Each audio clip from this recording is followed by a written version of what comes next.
அம்பேத்கர் பெயரை 12 முறை உச்சரித்ததை பெருமையாக பேசுகிறார் அண்ணன் ராம ஸ்ரீனிவாசன் அவர்கள். அம்பேத்கர் பெயரை சொல்லுவதற்கு பாரதிய ஜனதா கட்சிக்கு, RSS, சங் பரிவார் கும்பலுக்கு அருகதை இல்லை, சொல்லக்கூடாது. இந்த சிலிப்பை மேலேயே வச்சுட்டு வந்துட்டீங்க, சீக்கிரம் போய் திருத்தி எழுதி எடுத்துட்டாங்க, அதுக்குள்ள நம்ம போய் சாப்பிட்டு வந்துட்டோம்.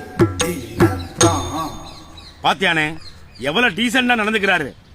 திருமாவர்கள் அம்பேத்கர் அவர்களை பற்றி பாரதிய ஜனதா கட்சி பேசக்கூடாது என்ற ஒரு வாதத்தை முன்வைத்தார்கள். பிஜேபி பேசாமல் யார் பேசுவது?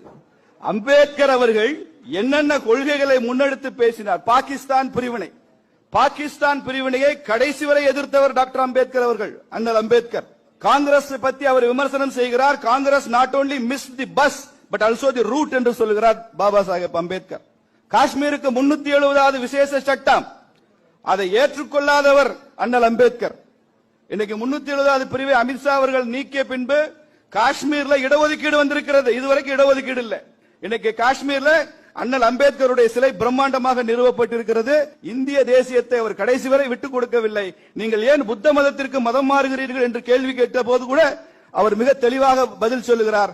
நான் புத்த மதத்தை தவிர வேற்று மதத்திற்கு மாறிவிட்டால் எனது தேசிய வேர்கள் அறுவட்டு போகும். நான் இந்த தேசியவாதியாக இருக்க விரும்புவதால் தான் இந்த மதத்தை தேர்ந்தெடுத்தேன் என்று சொல்கிறார். என்றால் அம்பேத்கருக்கும் பாரதிய ஜனதா கட்சியினுடைய கொள்கைக்கு என்னங்க வேறுபாடு? கொண்டாடுகிறோம் டாக்டர் பாபா சாஹேப் அம்பேத்கர்.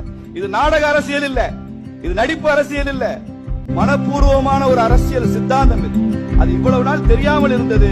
நரேந்திர மோடி அவர்கள் வந்த பின்பு அதை ஒட்டுமொத்த உலகத்திற்குமாக அறிவிக்கிறார். நான் இவ்வளவு சொல்றேங்க, அண்ணன் திருமா அவர்கள் எனக்கு ஒரு பதில் மாத்திரம் சொல்லுங்க. ஆரியன் திராவிடன் இது மரபணுவாதம், அது தேசிய இனம்னு பேசுறீங்கல்ல, இந்த ஆரிய திராவிட இனவாதத்தை டாக்டர் அம்பேத்கர் ஏற்றுக்கொண்டிருக்கிறாரா? அம்பேத்கர் அவர்கள் தெளிவாக சொல்லி இருக்கிறார், இந்த ஆரிய திராவிட இனவாதத்திற்கு சரியான இடம் வரலாற்றின் குப்பை தொட்டிகளில் போட வேண்டிய விஷயம் என்று சொல்லி இருக்கிறார். திராவிடம் என்ற வார்த்தையை அவர் ஏற்றுக்கொள்ளவில்லை, ஆரியன் என்ற வார்த்தையை ஏற்றுக்கொள்ளவில்லை. பாரதிய ஜனதா கட்சியும் நரேந்திர மோடியும் இன்று இருக்கிற கொள்கைகளும் என்னவெல்லாம் சொல்கிறதோ அதை அப்படியே முதலில் முன்மொழிந்து சென்றவர் டாக்டர் பாபா சாஹேப் அம்பேத்கர் அவர்கள் என்று கூறி விடைபெறுகிறேன். நன்றி, வணக்கம். அண்ணன் தான் ஏரியாலே டாப்.